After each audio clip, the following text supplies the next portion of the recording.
kurema umuntu isanga atazabaho wenyine, imuremera umufasha umukwiye ngo babane kugira ngo bakundane, buzuzanye, bubahane n'Imana ishaka kugira ngo bakundane, buzuzanye, bubahane nk'Imana ishaka.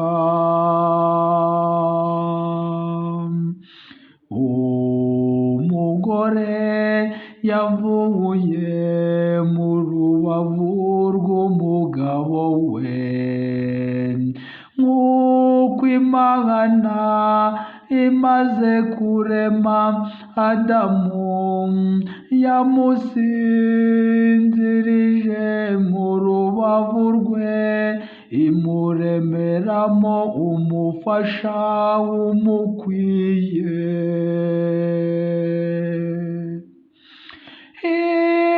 Imana imaze kurema umuntu isanga atazabaho wenyine, imuremera umufasha umukwiye ngo babane kugira ngo bakundane,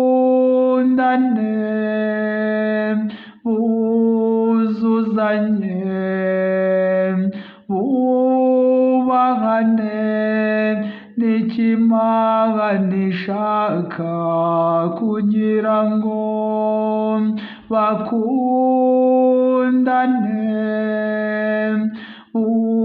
buzuzanye, bubahane n'Imana ishaka. Umugabo yahawe inshingano yo gukunda umugore we nk'uko Kristo akunda Kiliziya ye.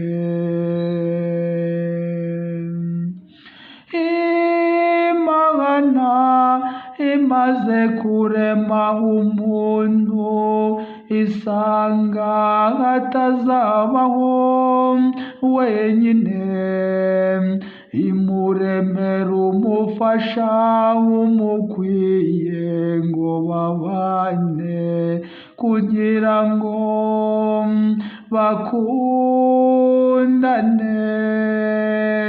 buzuzanye, bubahane n'Imana ishaka kugira ngo bakundane,